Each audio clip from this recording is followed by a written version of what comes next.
Hello, everyone. Good morning or good afternoon if you are in Eastern time with me here. Happy Tuesday to you all. I hope you all had a lovely long holiday weekend. We are going to jump in here shortly. We are joined this morning or afternoon, like I said, with the fantastic Todd from Strategic Talent Partners. My name is Maria Lianos. I'm on the NCEO events team. Real quick, as everybody gets joined in here, I'm going to go over some housekeeping pieces for the first few minutes to make sure we all know how today will go, and then we will jump into our content. So today we're going to be talking about aligning people strategy with ESOP growth, building leadership and culture to scale. So, as always, we do these webinars almost every Tuesday of the year. We have plenty of sponsors who join us and make this happen and put out the content. So, as always, shout out there and thank you for those partnerships. These webinars are free with your NCEO membership, but if you've got questions about renewing that, you're wondering what's going on with your membership, this is the best contact information to reach out to here. They will be able to support you with all of those related questions. For your questions in today's session, questions are welcome. Please feel free to ask anything from the content to something about what you're thinking. Those questions I'll ask you to use what's the Q&A button. You'll see that down on the bottom of your Zoom screen. The chat is there for you as well, but the questions just help us facilitate that a little bit better. The only thing I'll ask you not to use is that raised hand feature. Unfortunately, we can't call on you or hear you when you raise your hand. So please just type your question and Todd will try to get to that question whenever it's appropriate and we have a moment to answer that. Moving on, as for CE, this webinar is eligible for generic, SHRM, and CPE credit. To get that credit, you'll need to do two things. The first is stay for our full duration of the webinar today. And then the second is answer all three of our polling questions. You'll see those pop up throughout this presentation. Those should come up on your desktop. If you're joining from a mobile device, you might have a little bit of trouble seeing that. But those should come up for you, and we'll give you all about a minute to answer those or until we have majority of you answered. That is just some more information there. If you need to reach out to anybody about your CE, you'll get those certificates later today. You can reach out to me or event help this email. Moving on, the slides are live for you to follow along, or you can download them after the webinar if you'd like to re-access those resources. Those live for you there permanently, as will the replay later today once we get that up. So please feel free to access those resources. If you've watched a webinar with us in the last few months, those still exist for you there. You can always go back to them.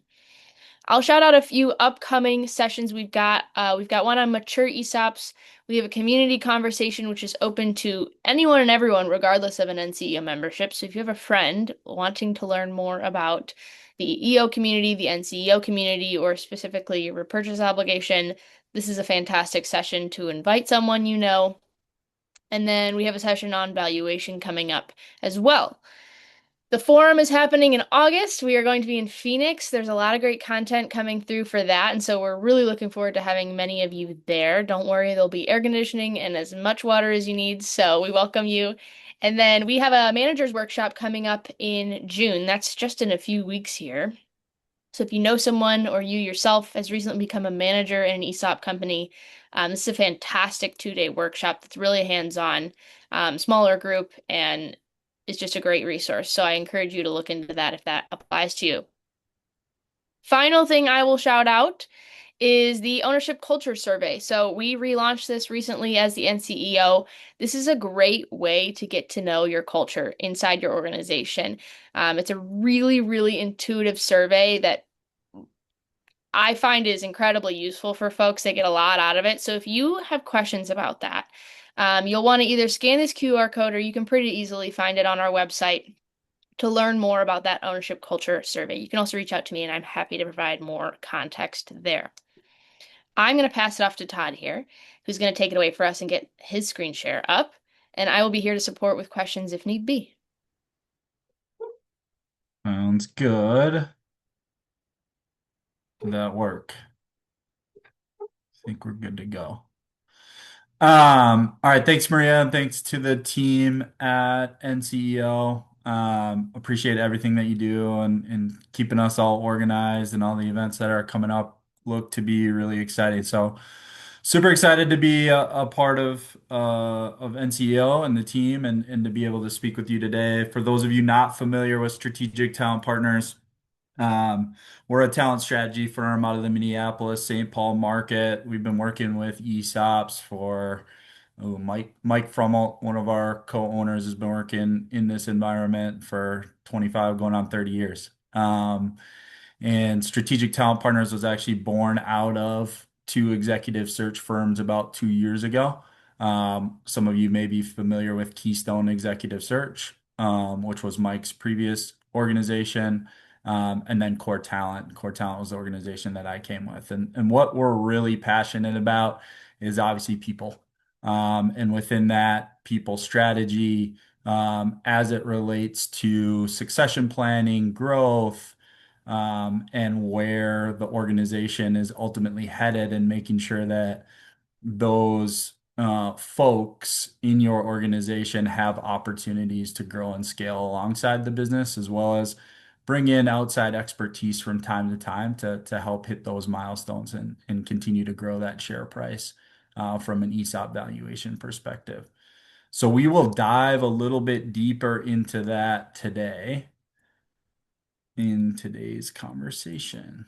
So we are at polling question number one, just trying to get a pulse of who is here with us today and your role inside the organization. Okay, everyone can take a minute to answer this polling question. Feel free, if you don't see yourself represented there, to say what you do in the chat or say where you are. I have 75% of you answered here, so I'll give everyone another 20 seconds or so to answer. And then we will jump into the bulk of today's session. Mhm. I'm going to share these out as well after these polling questions happen. I'll share these out anonymously so everyone else can know who's in the room with them. That'd be great. And last call for this, the last few of you who'd like to answer the first polling question. Here is who we have. Awesome. So it looks like a good mix of folks on today's webinar. A lot of decision makers, a lot of leaders inside the organization, but certainly the independent contributors also that have joined us play a huge part in this in terms of opportunity inside organizations and thinking about their own path for growth and how to carve that out. So welcome everybody. And certainly this content is built for all levels of the organization.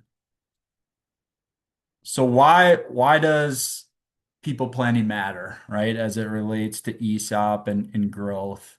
Um, Companies obviously don't just scale in revenue, they scale in complexity as you continue to grow and scale. New decisions need to be made, handoffs, we change our processes from an operations perspective, all those things. We might, add a new site or a new location through an acquisition or through growth across the country. All of those things continue to change people decisions, and our overall culture, which creates new accountabilities, different accountability demands that used to exist. Those things still need to get done, but what are we handing off some of those new things to as we grow and scale in terms of the size of our organization? And ESOPs in particular require leaders who can really drive performance in that ownership culture. And what I mean by ownership culture is, that collaborative nature in terms of ESOPs and what we like to look for inside ESOP organizations. Most growth challenges aren't strategy failures, they're leadership gaps, right? So not keeping up with the pace of growth in terms of people decisions, gaps in the organization in terms of how to effectively get things done from a day-to-day basis. And we'll dive into where some of those things arise and how to handle some of those things here today. Growth often breaks organizational structure before it breaks revenue, right? We can grow and grow and grow. Top line growth is important, but how are we supporting that top line growth before our people are underwater? and really being able to keep up with that pace and keep everybody happy from a cultural standpoint, is what we'll dive into here today. So at what point does revenue really start to break our organization? I think these are questions on the screen are some of the things, from a leadership, but really all roles in the organization people should ask themselves, right? Um, as I think about my own personal accountabilities as a leader inside the organization or an individual contributor, how does that play into the greater good and where do things start to break down? When am I over capacity? When am I at capacity in terms of my day to day? And at what size does our structure really start to break? And I'm not able to keep up with the demands of my role and the accountabilities in my role. And what action should I take in addressing those things? And when? What leadership roles do we need to anticipate for in terms of hiring next? And how do I prepare without overbuilding? Because you don't want to overextend and have so much headcount where it's like, oh man, we shouldn't have made those 6, 7 hires. Those people now don't have full plates. So it's a really delicate balance of where are we going in terms of our strategic plan? How do we get our people there to support that strategic plan? But also ensuring we're in that sweet spot of everybody's at capacity, everybody's bought in, everybody's humming along. So it's really trying to anticipate those breaking points or inflection points inside an organization. And one of the things that we've done at Strategic Talent Partners is built a growth leadership model, which I'll walk you through here in a second. But growth leadership, by definition, is not just doing the job well, it's really building out that function from a department to department perspective. So you can think about it in terms of finance and accounting, operations, sales and marketing, IT. What are those core functions in the business? And how do we grow and scale each of those core functions? And there's going to be different inflection points that those core functions are stretched. Sales might be stretched when we're going to chase revenue. Once we start hitting our revenue targets, then that puts a strain on ops. And how do we really start to build that engine that is smooth between our sales growth as well as our operational capacity and cash flow planning and all the things that need to go into it from a business standpoint to support that growth.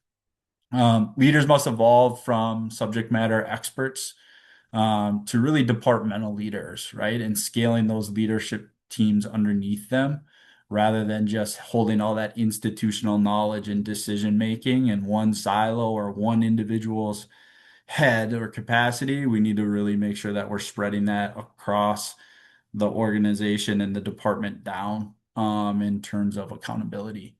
Um, Companies often grow faster than their leaders are prepared to lead, which is true, right? In terms of how are those leaders, I guess, from a capacity perspective, how are those leaders keeping up with decision making, hiring decisions, keeping their team informed on those decisions, a collaborative effort and pulse of what's happening. That's a lot as you go from 10 million to 20 million, or another leap from 25 to 50 million, or 50 million to 100 million. Those decisions get more and more complex every single time. And does that leader have the capacity or experience to make critical decisions within their department? Those are all questions you should be asking yourself and of your leadership team. And ESOP leaders must balance accountability with that ownership mindset. Again, still that abundance mindset, but we'll also still talk about decision making being a paramount part of how ESOP leaders need to really show up for their teams. So leaders must scale both from a performance and participation perspective. So this is that growth leadership model that we developed in terms of helping you think out into the future and how to support your business for growth. And from an ESOP perspective, we typically find ESOPs that are certainly in the emerging scaling and enterprise bucket that you're seeing on the page here.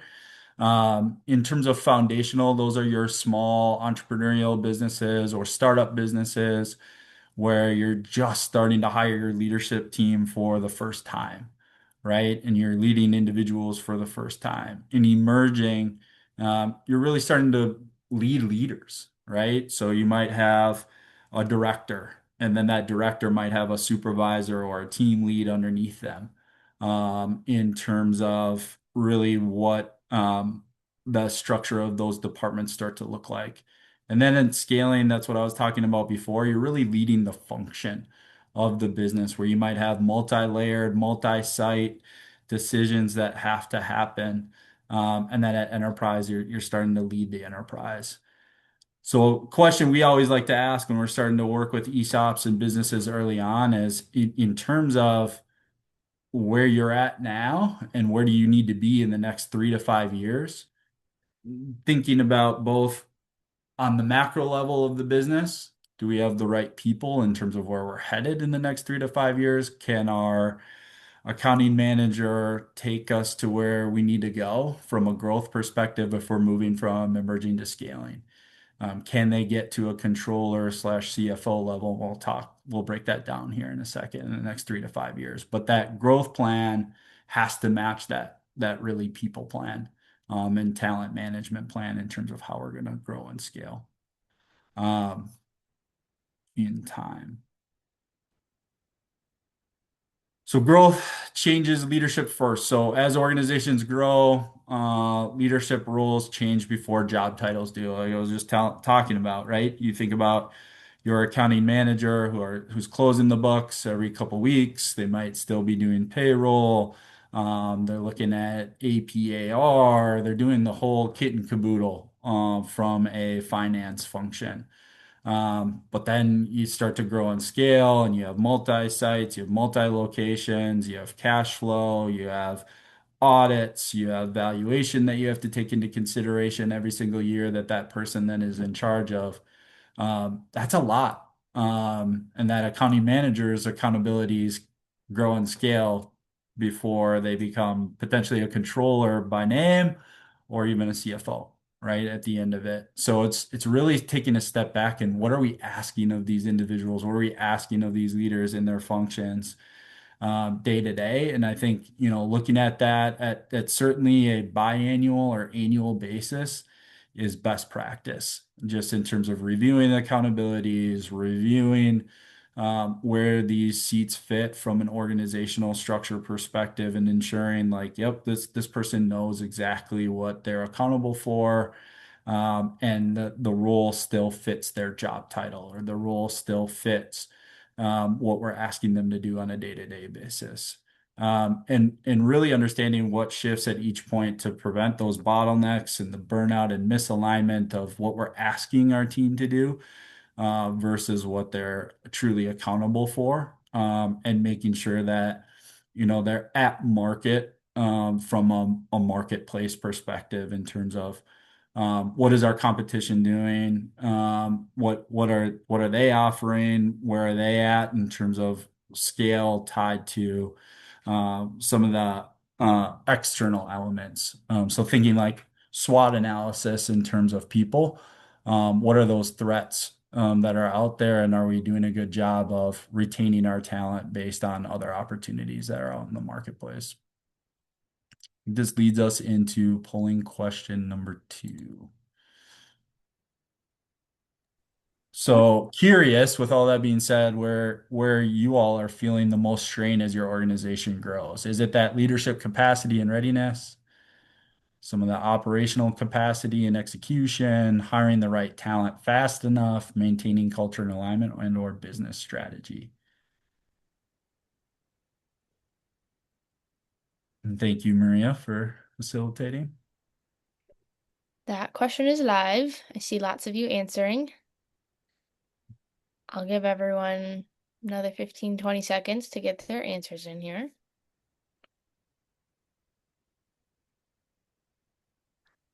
If none of these suit your biggest 100%. strain, go ahead and share your free answer in the chat if you'd like. But I'm going to close this out. There's 3 more of you if you'd like to answer. And then I'm going to share this out. Awesome. So I see a lot of leadership capacity and readiness, which great job joining this webinar, which is great. And then operational capacity and execution is second. with the vast majority of the votes there, about 64%, which is great. And we'll kind of talk about some of the trigger points in terms of where you might be feeling that strain, but also where you can start to take a step back and help those individuals be successful in those roles. So really, the next couple of slides are around some of the things from a talent planning perspective. All ESOPs should really think about as you're developing that next level of leader inside the organization. What are the components look like to make up an effective ESOP leader? We like to use this pie graph. Maybe you've probably seen this before from us, from Strategic Talent Partners and or Keystone Executive Search perspective. But it really rings true in terms of what to think about when it comes to making up that holistic ESOP leader. And there's really three key elements. Obviously, the skills and competence of the individual, meaning resume, skill set, experience, some of the things that they've built in terms of their career. It doesn't necessarily need to be, 6 years at a different organization. It can still be homegrown talent, but what are the skills and competencies inside that homegrown talent that will make them an effective ESOP leader? But certainly when we're looking to from the outside perspective, it's resume, skill set experience, where they've been from an organization structure perspective, things that we need to take into account to make them an effective leader inside our organization. And really, the second piece of the pie there is the ESOP leadership qualities. And I think ESOPs are unique, and I kind of hinted at this before, but they're unique in the sense of, we want that low ego, high esteem, collaborative individual, but has that fine line nature of taking in a lot of the collaborative nature of what makes up an employee-owned company and making decisions. And I think decision making and how those decisions play out, how they take feedback into those decisions, but at the end of the day, making critical decisions is one of the key things that we look for from an ESOP leadership quality perspective. Um, and then lastly, what makes up your unique culture and values? How do you present those out into the organization? How do you live those? How do you interview for those across the organization and ensure that from a performance management, a day-to-day perspective, we are living those things true and true every single day, and ensuring that our team is bought into the culture and values that we've established as an organization. So we'll break these down a little bit further in the next few subsequent slides. So we'll start with skills and experience. Um, and what we like to look at, this is a little bit deeper into the growth leadership model by department, in terms of what changes first. Oftentimes, when we're leading individuals, we still have the tactical part of our role in terms of that player coach mindset. We still have to get certain tasks done. Like if we're in a sales role, we might still be accountable for holding X number of accounts, but we still have to develop these new, fresh sales reps underneath us, right? So we have that doing mentality, but we also have to manage, lead, train. It's a really flat, fast structure. And then we get into that emerging business where we're growing, north of 10 to 20 million. And we're kind of that first true functional leader, right? We might not have as much of that book of business, but we're using the sales analogy. We're still helping our sales team close business, but really coaching them through the day to day. And they can start to really build out process at scale, implement tools, so CRM, ERP tools, those types of things start to really take hold in that structure. And then scaling, it's okay, how can we best work cross-functionally? We meet regularly as a leadership team. What's our continuous improvement plan? How do we manage that continuous improvement plan through the core functions of our business as leaders, and really bring that strategy from potentially the board level down into the organization and make sure that we're living those things through and everything's documented and we have firm handoffs and SOPs, and our director and VPs are really driving that accountability. Um, and we can measure those things now. We've become a little more sophisticated. We have dashboards, and KPIs and metrics that are clear on a department to department perspective. And then really enterprise. Once our business gets big enough, we're really managing at the executive level. We're looking at a lot of strategy and risk awareness, and we're doing a lot of governance and planning at the highest level because we have those functional leaders underneath us that are really helping us execute the day to day alongside the frontline team members. And we have a deep leadership bench typically at the enterprise level from a succession perspective. So if we broke this down into, I was using some of these analogies earlier in terms of, and I won't go department to department, but it just gives you kind of a sense of, okay, what does this look like in real time? What are the things that we should be looking for? So if we were looking at this slide on the left side, you kind of start with your bookkeeper type profile, right? Where they're doing a lot of the monthly bookkeeping. They might have an outsourced CPA helping support them, but it's really financial administrative stuff. They're managing the AP, the AR, making sure that in a $5 to $15 million business, we're closing the books every single month, and doing that review.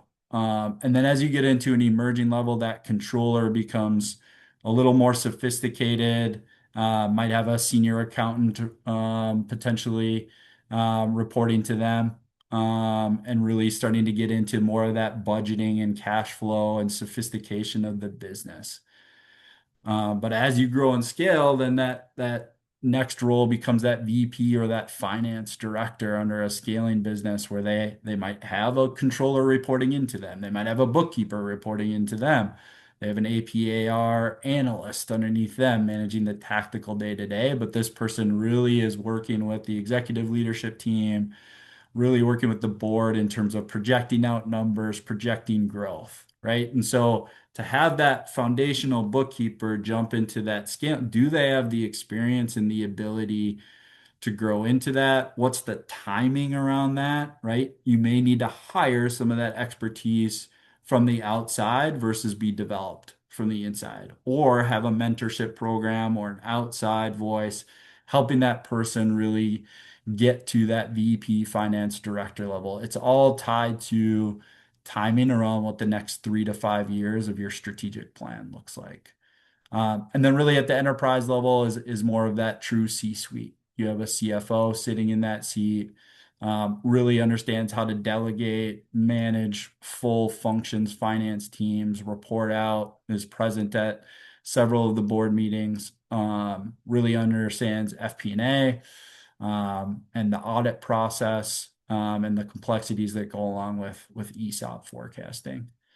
So why this is important is you don't want your bookkeeper to be overstretched inside a scaling company. There's going to be misalignment, right? A mismatch in terms of skill set, expertise, that we talked about before. And so, does our expectations of the individual, the skill set and experience of that individual match where we're at from a business perspective and where we're headed?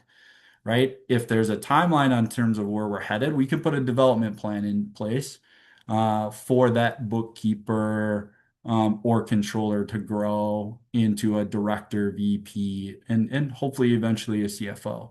That being said, if there's a big gap there, we need to identify how do we fill that gap? How do we hire for that gap?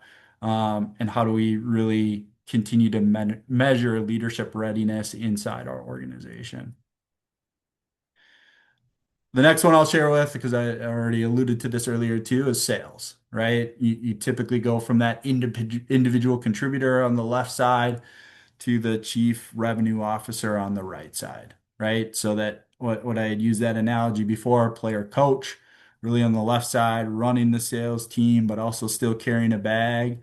And oftentimes it's, oh man, Bob is our best sales contributor. He would make a great manager.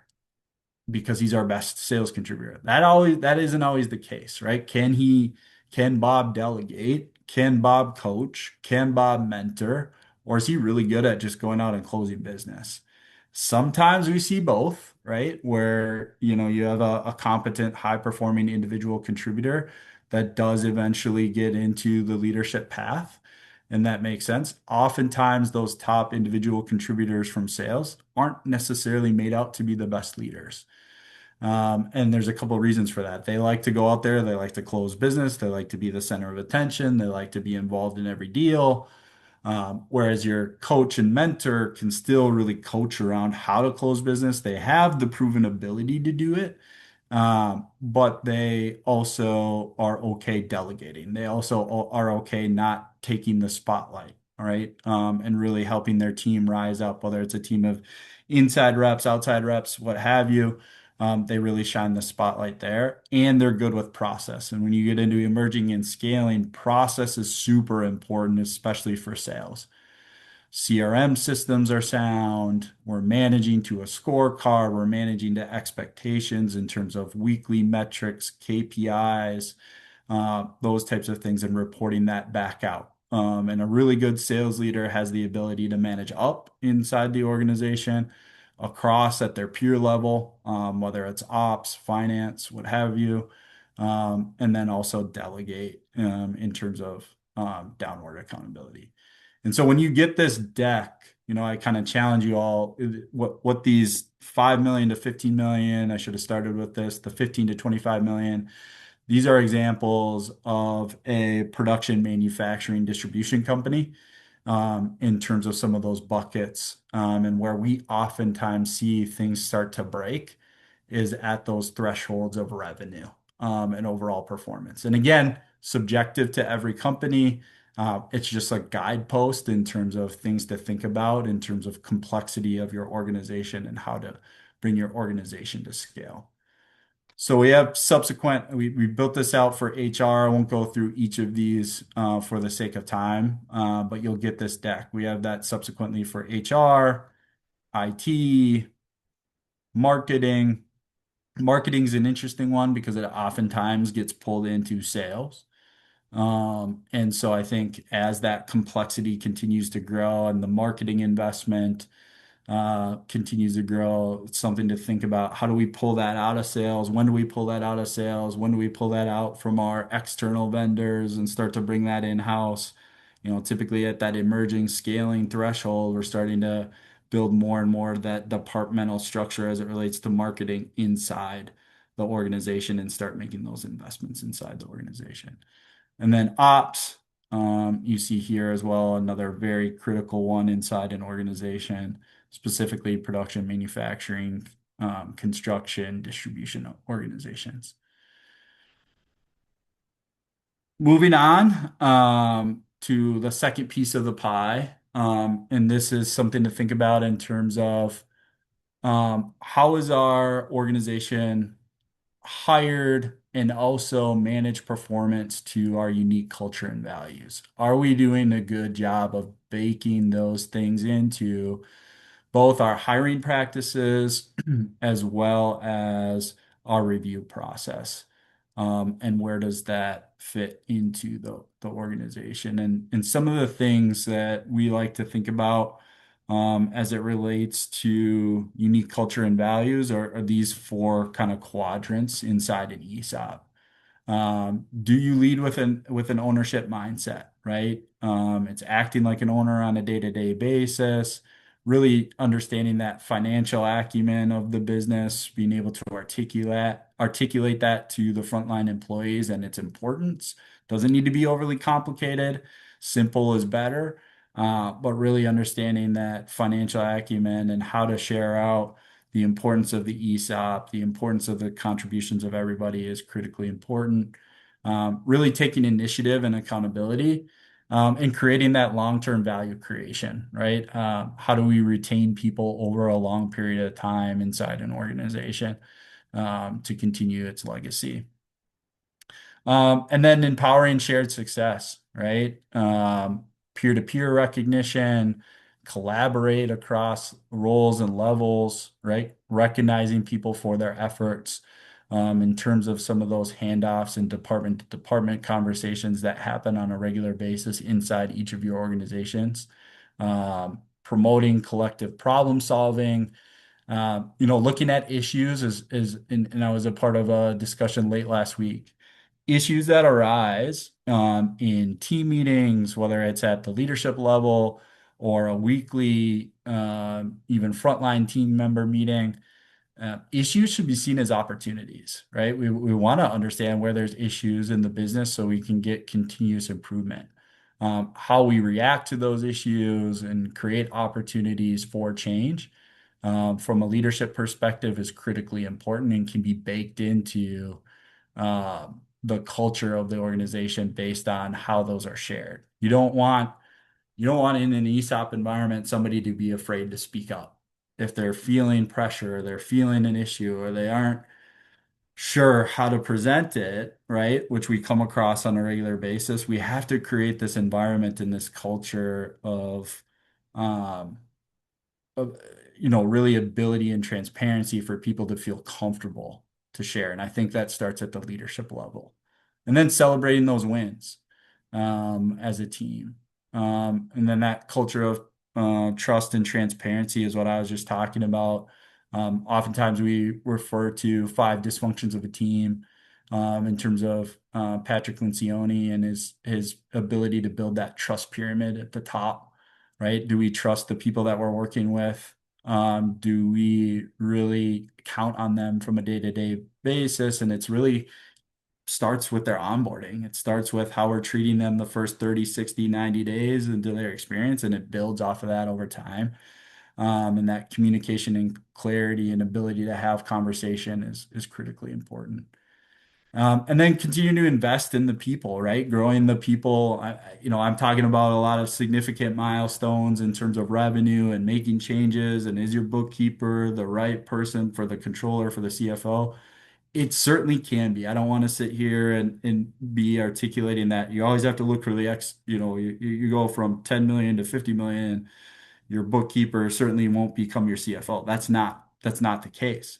I think it's more of a timing mechanism around how we're developing and investing in their leadership readiness so that when those inflection points come, we are comfortable with them sitting with those accountabilities and asking the right questions. Do we have the right people in the seats? But we have to invest in their growth. We have to invest in the enterprise in order to develop those future leaders inside the organization. And then the last quadrant of our pie is around the ESOP leadership qualities. And I kind of hinted at some of the bullets there, but I think these are some of the things that ESOPs need to really continue to hone in on in terms of selecting and developing the right leaders. How do they show up in terms of a day-to-day basis? Certainly, we want somebody that has a low ego, high esteem, confident in nature, confident in themselves, but they're also confident in those around them. And they build that confidence within their team. They're consistent in terms of how they show up from a meeting to meeting standpoint, a quarterly conversation standpoint, an annual review standpoint, providing feedback, providing opportunity for their teams. Really being that people developer is critically important. And they listen. I think ESOPs do a great job of hiring leaders that listen from experience. But from listening, it's okay, how are they taking decisive action on all the data and information that they're collecting in their one-on-ones and their weekly meetings? Those are critical decisions that will help the organization grow and scale and help them personally develop into the best leader that they can become. So breaking that down a little bit further, it's just ensuring these leaders operate beyond the technical skills in these growth environments. It's easy to put that institutional knowledge or the long tenured person into the seat that knows everything about the organization and the operation, but can they continue to grow and scale the organization based on data-driven decisions, not just the answer of, well, we've always done it this way and it's worked well. It's continuous improvement. Technology continues to change and evolve. We make improvements and adjustments in those processes and really making sure that the team is bought into the why and the how. And again, that goes back to some of those critical decisions that they have to make. Not just a change agent, not just making change to make change. Certainly, the best leaders provide the data to back that up and set those clear expectations with their team. So ESOP companies win, kind of bringing this all back together. ESOP companies win when leaders consistently reinforce that transparent nature, accountability across the organization, long-term thinking of the business. Where are we going, right? They can continue to articulate that business plan 3, 5 years out, how that trickled down into department to department, role to role, all the way down to the frontline employee owner. And then lastly, employee owner engagement. So the culture must intentionally be led, especially as that complexity increases. So those leadership positions are paramount, to really cascade that message down into the organization. Leadership readiness is the real constant. So how do we think about oh, is our next sales manager ready for the director role? Is our next controller ready for the CFO role? What is the role? It's really asking yourself, what does their role entail today? What does the role require of that individual in the next 3 to 5 years? What are the mentorship, cross-department opportunities, projects that we can task them with to ensure that they're ready to take that seat over the course of the next 3 to 5 years? And will they be able to help support the business? And you can break that down into quarterly, goals or objectives for the individual in terms of management objectives, not necessarily talking about KPIs or metrics, as well as semi-annual or large complex projects, right? It might be an ERP implementation. It might be a CRM review. It might be some of those types of things from a technology perspective that they would have to help influence and get best practices around process articulated, but then also the individual accountabilities. Who's going to interface with that technology on a day-to-day basis? How are they going to interface with it? That's a big, complex C-level rollout, right? But you can break it down into bite-sized chunks for an individual over a period of time and see how they're making decisions as it relates to some of those investments. Some of the common failure points we see when scaling, I alluded to this before, but from an operational perspective, promoting your best salesperson, your best technician into leadership without support, right? They're going to flounder. They need support. They need to, be shown how to lead, what the expectations are around leadership inside the organization. Really underbuilding middle management. Somebody's at 120 out of 100% in terms of capacity. They're going to do several things probably well, but nothing great, nothing exceptional, right? And so how do we help them disperse their time, their best skill set, motivations, interests in the business and delegate some of that 20% so they're humming at 100% rather than 120% and running around like a chicken with their head cut off, and avoiding that. Um, Hiring enterprise leaders too early. We don't want to over-index on C-level leaders. When's the appropriate time for the organization asking us, when do we elevate directors into VPs? When do we elevate VPs into C-suite? How does that succession work inside our business? Making a plan around that. Over relying on informal culture. The game of phone tag happens inside these businesses, and a message that starts at the board level or the C-suite level cascades down into the front line. That message can get completely changed from where it started to how it gets construed down into the frontline level. And so I think that consistent communication, continuing to have all employee meetings and the importance around values, the importance around the culture we're trying to build, and then also site to site. right? Making sure that we're consistent in terms of what we're messaging site to site if we're spread out across the country or even spread out across a region.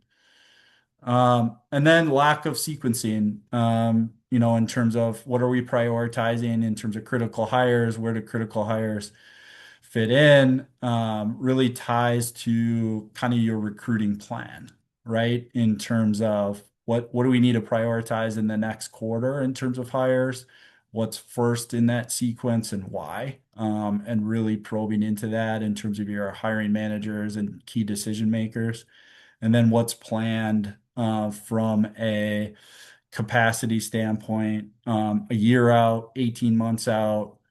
How is our HR or talent acquisition department planning on attacking that if we have to make 6 to 12, 12 to 18 hires?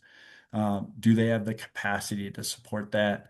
And again, making sure that we're going through the proper vetting channel so we don't have high turnover, but rather high retention.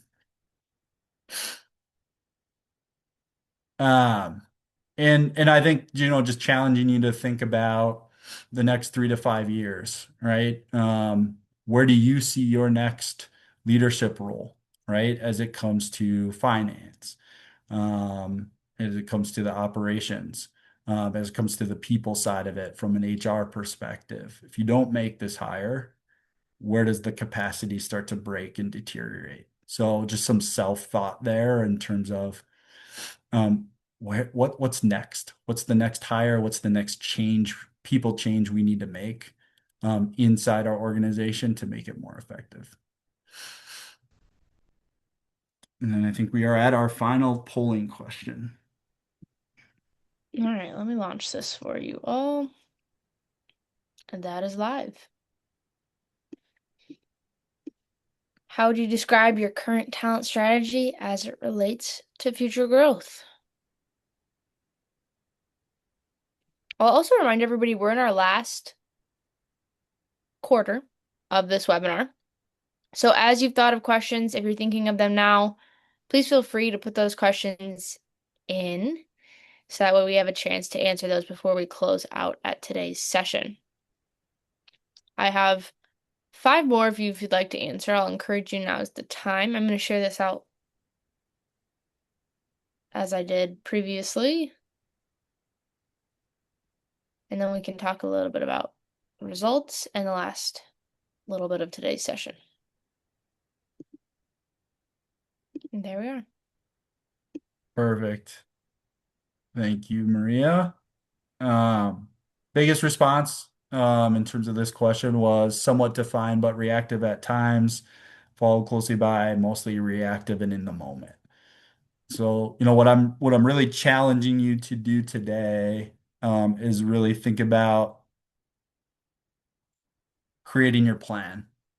And this particular slide is tied to more of an individual, like if you're thinking 2 slides back when I kind of challenge you around, what's their next people decision we have to make?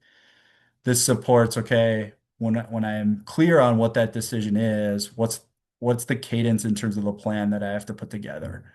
And what we recommend in an employee-owned organization is really identifying a search committee if we have to go external, or even if we're going to take some internal applicants for the role, but also look external. Who's going to be involved in that decision? That decision shouldn't solely be on, especially at the leadership level, a hiring manager necessarily, even if it's somebody that's reporting into the CEO. We want cross-department representation in terms of how that decision is going to be made from an ESOP perspective, just based on the collaborative nature of ESOPs. But certainly identifying a project lead, whether that's a hiring manager or coordinator, that's going to help in terms of communicating both inside, outside the organization, keeping everything organized, key milestones for that particular requisition. Identify who would be involved in the interview process and provide feedback, right? In terms of the process from an interviewing and a cadence perspective. And then lastly, create kind of that milestone or timetable of activities. How quickly does this hire need to be made? Is it the next quarter? the next 6 months? If we have an impending retirement, is it an immediate replacement? If somebody put in their 2 weeks, how do we really create a cadence around that plan? And I think thinking more broadly too, tying not only individual roles, but also creating your people plan as it relates to your business plan, going back to the earlier part of today's session, right? What are the hires that we're going to need in the next 3, 6, 9, 12 months?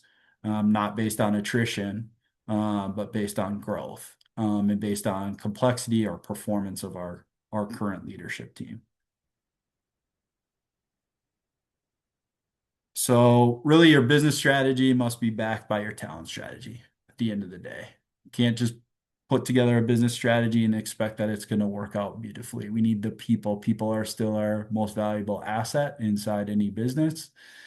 Certainly we need to leverage technology and some of the changes that are ongoing with technology, but at the core of that, it's really your people and your talent strategy to help support your business plan and really define that growth stage, define those leadership needs, define those individual contributor needs inside the business, and define the accountabilities in each of those buckets and make sure those things are clear, not only at the onset of a role being created or existing in terms of your, biannual to annual review of those roles, but making sure that the team knows exactly what's expected of them and it's clearly communicated to them what those expectations are. So I challenge you with this. What's one action you can take today, prepare your leadership team for what's next. Whether it's performance planning or doing an evaluation of where the leadership team is at and some of the gaps of the existing leadership team. What are some of the things from a business perspective that you can take away from today's conversation, and start to ask yourself and implement inside your business? I think we had a question or two pop into the chat potentially. Yep, there That was. said, as we grow, we're between kind of the second and third stage of the four-stage model. We struggle with decision making and authority. Who has the authority role to make a decision? Is there a model you recommend? Hmm. It's a it's a good question. So I think I would want more information on kind of some of the decisions that are getting bogged down and and not really made clear.